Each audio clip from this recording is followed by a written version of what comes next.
Hello students, welcome to my YouTube channel easy learning. इस video में हम BHIC 133 जो कि इग्नू की बुक का कोर्स कोड है और इस बुक का नाम है भारत का इतिहास 1206 से 707 ईस्वी तक।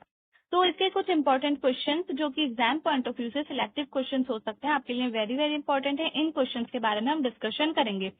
ये वीडियो हमारी ओनली क्वेश्चंस वाली है। इसके बाद जो मैं इस बुक की वीडियोस अपलोड करूंगी तो उसमें चैप्टर वाइज क्वेश्चंस के आंसर्स भी होंगे। चैप्टर वाइज क्वेश्चंस के आंसर्स पर हम डिस्कशन करेंगे नेक्स्ट वीडियोस में। तो अगर आपको चैप्टर वाइज क्वेश्चंस के आंसर्स चाहिए तो आप मेरे चैनल को सब्सक्राइब करें, वीडियो को लाइक करें, शेयर करें। और अगर आपको पीडीएफ चाहिए तो आप मुझसे व्हाट्सएप पर कांटेक्ट कर सकते हैं। मैं व्हाट्सएप का नंबर अपना डिस्क्रिप्शन में डाल दूंगी। कुछ भी कंफ्यूजन हो, कुछ भी क्वेश्चन हो आपका तो कमेंट्स में आप मुझसे पूछ सकते हैं।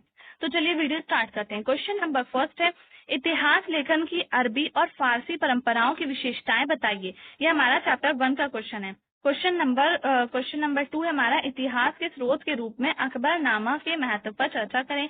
ये भी चैप्टर 1 का क्वेश्चन है। क्वेश्चन नंबर 3 है, इंशा क्या है। चैप्टर 1 का ये चैप्टर वाइज क्वेश्चन है।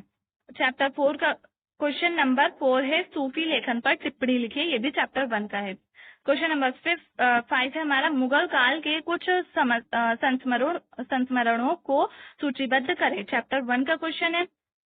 क्वेश्चन नंबर 6 है, इतिहास के एक महत्वपूर्ण स्रोत के रूप में यूरोपीय यात्रियों के वृत्तांत पर एक टिप्पणी लिखिए। चैप्टर 1 का क्वेश्चन है। क्वेश्चन नंबर 7 है, दिल्ली सुल्तानों की दक्कन नीति का आलोचनात्मक परीक्षण कीजिए। चैप्टर 2 का क्वेश्चन है। क्वेश्चन नंबर 8 है, मंगोलों के आक्रमणों का सामना करने के लिए दिल्ली के सुल्तानों ने पृथकता, तुष्टीकरण तथा विरोध इन तीन शस्त्रों का अनुसरण किया, व्याख्या कीजिए। चैप्टर 2 का क्वेश्चन है। क्वेश्चन नंबर 9 है, भारत में तुर्की शासन का वास्तविक संस्थापक इल्तुतमिश था, व्याख्या कीजिए। चैप्टर 2 का क्वेश्चन है। क्वेश्चन नंबर 10 है, भारत में अलाउद्दीन खिलजी की विजयों का विवरण दीजिए। चैप्टर 2 का क्वेश्चन है। क्वेश्चन नंबर 11 है, मारवा के शासकों के साथ गुजरात राज्य के संबंधों की आलोचनात्मक व्याख्या कीजिए। चैप्टर 3 का क्वेश्चन है। क्वेश्चन नंबर 12 है, निम्नलिखित पर संक्षिप्त टिप्पणियां कीजिए।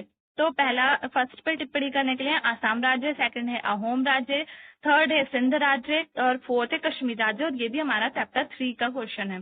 चैप्टर 3 से है। सारे राज्यों के बारे में चैप्टर 3 में ही है। क्वेश्चन नंबर 13 है, राजपूत कबीलों ने उत्तर पश्चिम भारत में स्वतंत्र राज्य तंत्रों की स्थापना करने में कैसे सफलता प्राप्त की थी। चैप्टर 3 का क्वेश्चन है।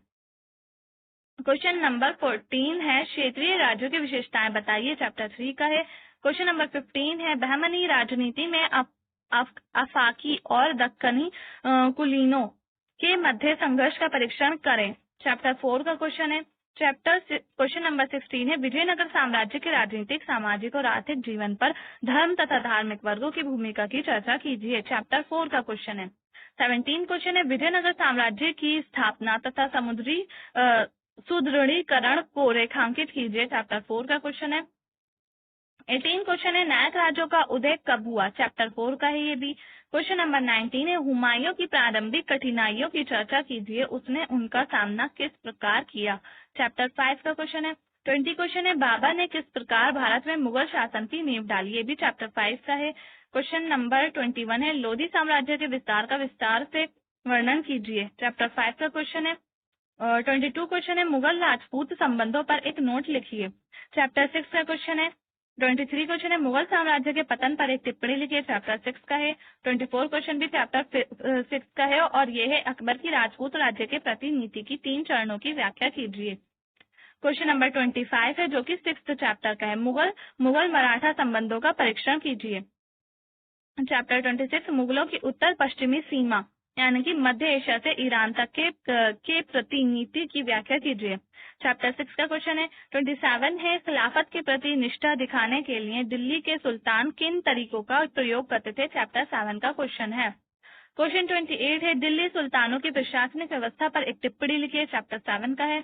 29 क्वेश्चन है, मुगलों के अधीन केंद्रीय प्रशासन पर चर्चा करेंगे, भी चैप्टर 7 का क्वेश्चन है। क्वेश्चन नंबर 30 है, मनसब व्यवस्था क्या थी 17वीं सदी में, इसमें क्या परिवर्तन आए। चैप्टर 8 का क्वेश्चन है। 31 क्वेश्चन है दिल्ली के सुल्तानों के सैन्य संगठन पर प्रकाश डाले, ये चैप्टर 8 का क्वेश्चन है। 32 क्वेश्चन है मुगल सेना के घटक पर टिप्पणी लिखिए, चैप्टर 8 का क्वेश्चन है। 33 क्वेश्चन है सल्तनत कालीन एकता व्यवस्था और उसकी प्रमुख विशेषताएं बताएं, चैप्टर 9 का क्वेश्चन है। 34 क्वेश्चन है जागीर प्रणाली पर टिप्पणी लिखिए, चैप्टर 9 का क्वेश्चन है। चैप्टर 35 है मुगलों के अधीन राजस्व निर्धारण के तरीकों की आलोचनात्मक परीक्षण करें, चैप्टर 10 का क्वेश्चन है। दिल्ली सुल्तानों के अधीन राजस्व प्रशासन के प्रमुख लक्षणों की आलोचनात्मक परीक्षण कीजिए, ये 36 क्वेश्चन है और ये भी चैप्टर 10 का क्वेश्चन है। क्वेश्चन 37 है टिप्पणी लिखने के लिए, जो कि चैप्टर 10 से लिया गया है। फर्स्ट है इसमें मुगल मुद्रा प्रणाली और सेकंड है दिल्ली सल्तनत की मुद्रा प्रणाली। सो हमारा 38 क्वेश्चन है मुगलों के अधीन कृषि संबंधों पर एक टिप्पणी लिखिए, 11th चैप्टर का है। 39 क्वेश्चन है टिप्पणी लिखने के लिए, जो कि चैप्टर 11 से लिया गया है। फर्स्ट है ग्राम समुदाय, सेकंड है चौधरी, थर्ड है पटवारी और फोर्थ है मुकद्दम। 40 क्वेश्चन है दिल्ली सल्तनत कालीन कृषि उत्पादन और कृषि संबंधों की व्याख्या कीजिए, चैप्टर 11 का क्वेश्चन है। क्वेश्चन नंबर 41 है टिप्पणी लिखने के लिए चैप्टर 12 से है। फर्स्ट है बेरोजगारी, सेकंड है मुल्तानी, थर्ड है प्रेरित व्यापार, फोर्थ है दलाल और सर्राफ, फिफ्थ है उडी, सिक्स्थ है सूदखोरी, 7 है बीमा, 8 है व्यापारियों का व्यावसायिक संगठन। 42 क्वेश्चन है मुगल काल के व्यापारी समुदाय का वर्णन करें, चैप्टर 12 का है। 43 क्वेश्चन है मुगल काल में समुद्र तटीय व्यापार की प्रकृति का विश्लेषण कीजिए, क्वेश्चन चैप्टर नंबर 13 का है। 44 क्वेश्चन है भारत के साथ पुर्तगाली व्यापार की प्रकृति का परीक्षण कीजिए, खासकर पुर्तगाली एक अधिकार व्यापार के संदर्भ में, चैप्टर 13 का है। क्वेश्चन नंबर 45 है टिप्पणी लिखने के लिए 14 चैप्टर से है। फर्स्ट है कृषि तकनीक, सेकंड है वस्त्र तकनीक, थर्ड है भवन निर्माण तकनीक, फोर्थ है सैन्य तकनीक, फिफ्थ है जहाज निर्माण तकनीक, सिक्स्थ है धातु शोधन तकनीक, सेवंथ है कांच निर्माण तकनीक, 8 है समय मापन विधि। इसके बाद है 46 मध्यकालीन नगरों की संरचना पर चर्चा कीजिए, चैप्टर 15 का क्वेश्चन है।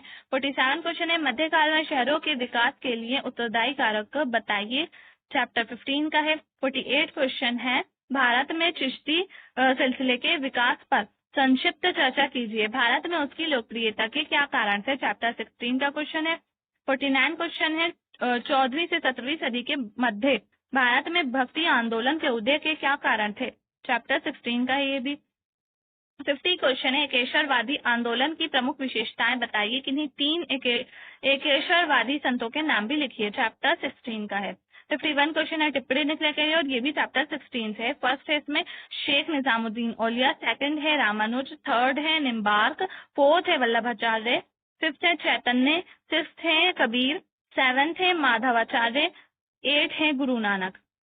अब इसके बाद 52 क्वेश्चन अकबरकालीन स्थापत्य कला का विवरण कीजिए, चैप्टर 17 का क्वेश्चन है। 53 अकबर के अधीन मुगल स्कूल चित्रकला के विकास की रूपरेखा प्रस्तुत कीजिए, 17 का चैप्टर 17 का क्वेश्चन है। 54 है मुगल वास्तुकला की प्रमुख विशेषताओं का संक्षेप में चर्चा कीजिए, चैप्टर 17 का क्वेश्चन है। 55 क्वेश्चन है दिल्ली सल्तनत में राजनीतिक क्षेत्र में महिलाओं की भूमिका का वर्णन करें, चैप्टर 18 का क्वेश्चन है। 56 क्वेश्चन है मुगल हरम और महिलाओं की स्थिति की व्याख्या कीजिए, चैप्टर 18 का क्वेश्चन है। और 57 लास्ट क्वेश्चन है हमारा टिप्पणी लिखने के लिए, चैप्टर 18 का है। फर्स्ट है नायका देवी और रुद्रमा देवी, फिर सेकंड है रजिया सुल्तान, थर्ड है चांद बीबी, फोर्थ है नूरजहां, फिफ्थ है उमाबाई दभाड़े और सिक्स्थ है मीराबाई। तो गाइज ये वीडियो हमारी यहाँ पर एंड हो जाती है, सारे क्वेश्चंस भी यहाँ पर खत्म हो चुके हैं। इसके बाद मैं क्वेश्चन के आंसर्स वाली वीडियोस अपलोड करूंगी, उसके लिए अगर आपको वीडियोस के आंसर्स चैप्टर्स के आंसर्स चाहिए तो आप मेरे वीडियो को लाइक करें, शेयर करें, चैनल को सब्सक्राइब करें। और अगर आपको कुछ भी कंफ्यूजन हो तो आप मुझसे कमेंट में पूछ सकते हैं, नोट्स चाहिए तो व्हाट्सएप पर कांटेक्ट कर सकते हैं। So thanks.